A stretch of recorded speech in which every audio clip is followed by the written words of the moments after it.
रामकृष्ण हरी विठ्ठल केशव.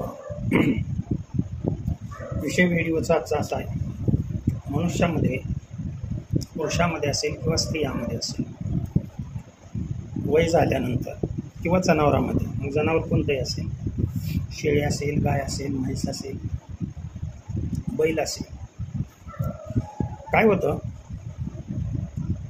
गुदद्वार म्हणजे जिथून विष्ठा बाहेर पडते त्या ठिकाणी खूप जळजळ होऊन ते गुदद्वार जनावराचं असेल किंवा मनुष्याचं असेल बाहेर पडतं. म्हणजे आतली जी त्वचा आहे ही सैल झाल्यामुळे, आता याची कारणं अनेक आहेत. त्याला हार्मोनल इम्बॅलन्स म्हणा किंवा स्त्रियामध्ये मेनोपॉज म्हणा, म्हणजे मासिक पाळी थांबल्यानंतर. आणि हा जवळजवळ 80 ते 90% फिमेलमध्ये प्रॉब्लेम येतोच योनीद्वाराचा. शेळीमध्ये किंवा म्हैस गाय यांच्यामध्ये जर अति प्रमाणात एखादा हार्मोन, उदाहरणार्थ ऑक्सिटॉसिन, अति प्रमाणात जर सिक्रेट झाला तर तिथल्या मसल्स त्या पूर्ण सैल होतात. आणि सैल झाल्यामुळं आतलं जे युटेरस आहे, गर्भाशय ज्याला आपण म्हणतो, ज्याला आपण अंग बाहेर येणे असं म्हणतो, प्रोलॅप्सिस ऑफ युटेरस असं म्हटलं जातं त्याला.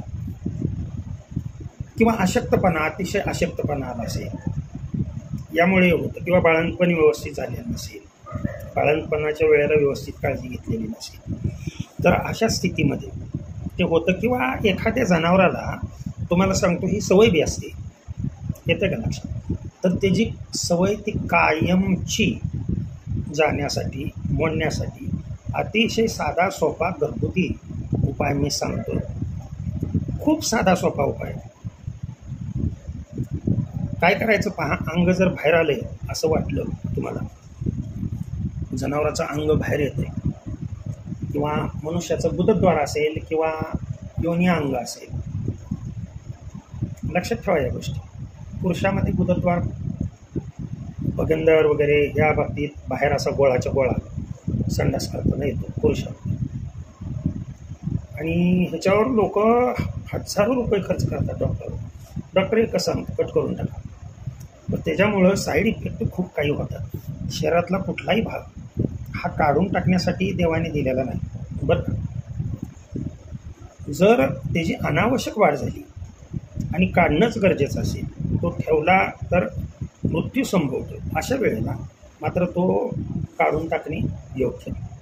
मात्र हा प्रयोग जर केला तर माझ्या मते प्रयोग केल्यानंतर गुदद्वार किंवा योनी अंग जनावराचा असेल, मनुष्याचा असेल, बाहेर येणारच नाही.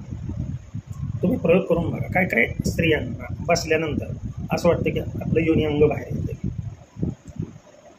अशी स्थिती होती. पुरुष जे बैठे पुरुष आहेत कायमस्वरूपी, त्यांनाही असा प्रॉब्लेम येतो. लक्षात आलं का तुमच्या? त्यांनी काय करायचं,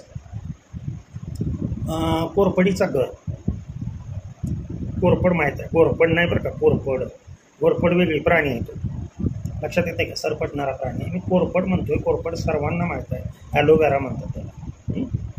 त्याचा आतला घर, एक मोठं जनावर असेल तर साधारण 50 ते 100 ग्रॅम, आणि कच्चं कवट, पिकलेलं नाही, कच्चं कवट घ्यायचं. कवटाचं झाड माहीत आहे तुम्हाला. ते कच्चं कवट, कच्च्या कवटातील एका कवटातील आतला घर, आणि हे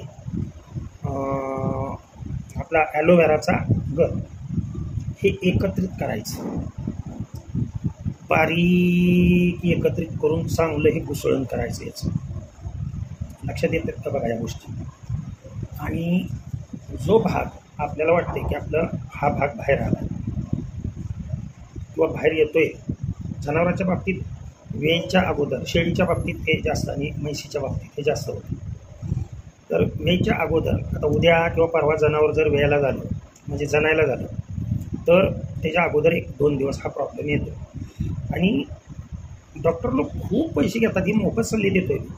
ध्यानात आलं का, माझं कामच आहे एकही रुपया कोणाचा न घेता व्यवस्थितरित्या सेवा करणे, समाज सुधारणे, हे आयुष्यात आईवडिलांनी सांगितलेलं तत्व आहे. ते तत्व आजोबा, पंजोबा, यांच्यापासून आलेले औषधाचे जे गुणधर्म आहेत, कीर्तनाचे गुणधर्म, काय कुणाचाही एक पैसा घ्यायचा नाही, कुणाच्याही एका पैशात नवे पाहण्यातसुद्धा मिंदर आहे असं नाही आहे.